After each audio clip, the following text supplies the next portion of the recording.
Azriel, bonjour. Bonjour à vous, bonjour à tous vos auditeurs. Merci docteur d'avoir accepté notre invitation. Vous êtes médecin, spécialiste des maladies infectieuses et parasitaires. Un peu plus, je le disais tout à l'heure, de 1300 contaminations quotidiennes ont été enregistrées hier en Israël. Un record depuis 2 mois. Est-ce que la 5e vague s'annonce en Israël plus brutale que ses prédécesseuses ? La 5e vague est là, en tout cas, c'est le moins qu'on puisse dire. Est-elle brutale ou pas ?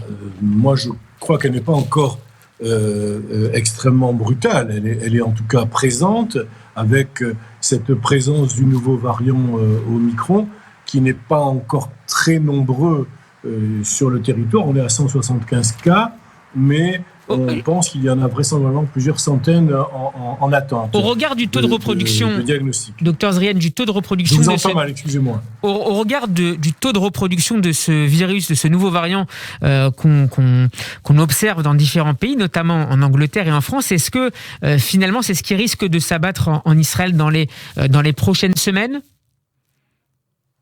Oui, c'est ce que nous craignons. Nous craignons tous justement que ce variant soit majoritaire bientôt en Israël, comme il l'est par ailleurs aux États-Unis.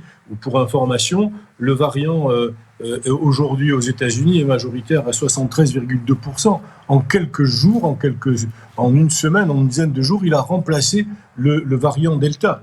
Donc, ce qui peut poser un problème dans les jours qui viennent si la contamination continue à augmenter. Ce qui est le risque d'ailleurs de ce variant. Ce variant, pour le moment, nous n'avons pas encore beaucoup d'informations sur sa dangerosité, mais nous avons des informations extrêmement précises sur sa contagion. En fait, est-ce que la question fondamentale est de savoir si ce nouveau variant est plus dangereux que ce que l'on a connu jusqu'à aujourd'hui. L'enjeu est de taille, car au vu de sa vitesse de progression, qui est inédite, un doublement des cas a été observé tous les 3-4 jours lors de la flambée sud-africaine.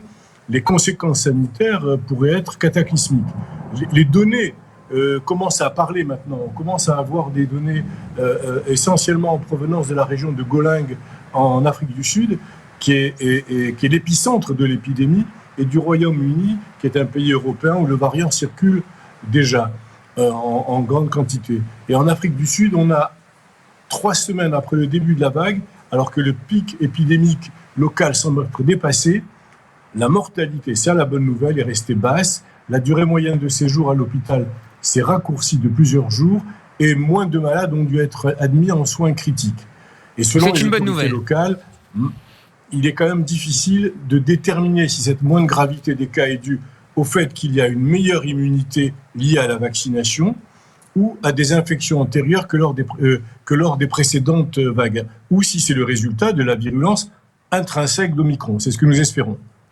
Docteur en revanche, si vous me permettez encore, la plupart des hospitalisations sont des personnes non vaccinées.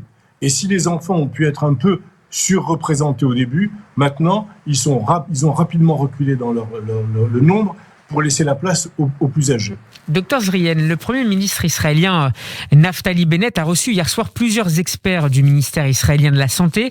Ces derniers ont été catégoriques, il faut durcir les restrictions déjà en place dans le pays. Est-ce que vous partagez cette ligne ? Écoutez, les restrictions, elles ont déjà été installées, elles sont clairement annoncées. Déjà, le pays est complètement isolé et va l'être de plus en plus, en tout cas, avec la fermeture de l'espace aérien, qui est quand même extrêmement drastique. Actuellement, aucun non-israélien ne peut rentrer sur le territoire jusqu'au 29 décembre, et à mon sens, cela va être prolongé bien après. Ensuite, il y a un grand nombre de pays déclarés rouges, avec lesquels il n'y aura quasiment plus de relations touristiques. Donc cela est déjà extrêmement fort. Donc la stratégie, c'est d'isoler le pays pour éviter justement l'entrée d'Omicron. Et puis par ailleurs, il y a aussi des restrictions qui sont annoncées et qui vont être ensuite après développées, concernant les rassemblements, concernant les grands meetings et autres réunions importantes. Cela est en cours. Et puis, bien sûr, il faudra aussi revenir aux gestes barrières que nous connaissons, que nous défendons depuis maintenant plusieurs mois. Est-ce qu'ils ont été un peu négligés ces dernières semaines ? Je rappellerai la vaccination, car en Israël, il y a un problème. Il n'y a que 4,1 millions de personnes qui sont vaccinées 3 fois. Donc il manque encore au moins 2 millions et demi de personnes qui devraient être vaccinées pour la 3e fois, ce qui permettrait de stopper l'épidémie, en tout cas en Israël, en sachant qu'une majorité de personnes qui sont aujourd'hui hospitalisées sont des personnes qui ne sont pas vaccinées. Est-ce que les gestes barrières ont été quelque peu négligés ces dernières semaines en Israël ? À mon sens, oui. J'ai raconté ici et dans d'autres médias que lors d'une de mes visites dans une pharmacie pour acheter un médicament, je me suis retrouvé être le seul à porter un masque. Même les pharmaciens ne portaient pas de masque.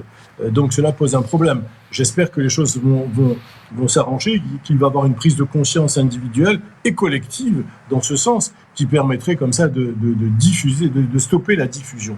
Ça, c'est un vrai débat. Vous savez, dans les pays étrangers, les gestes barrières sont extrêmement bien réglés. Je vous prends l'exemple de Dubaï, par exemple, où le port du masque est obligatoire en intérieur. Il est obligatoire, pas en extérieur, mais en intérieur, dans les supermarchés, dans les magasins, partout. Là. Et puis, vous avez dans les couloirs du métro la police qui est là et qui demande aux gens de porter le masque. C'est une réalité. En France, en Israël, on commence maintenant à y arriver. Et j'espère que cela va être un peu plus marqué. On parlait, Dr Zrian, des mesures attendues du côté de l'exécutif. On parle notamment d'un renforcement de l'incitation à la vaccination chez les plus jeunes, notamment avec la fin de la subvention des tests antigéniques pour les enfants non vaccinés. Est-ce que ça vous paraît être une mesure pertinente ?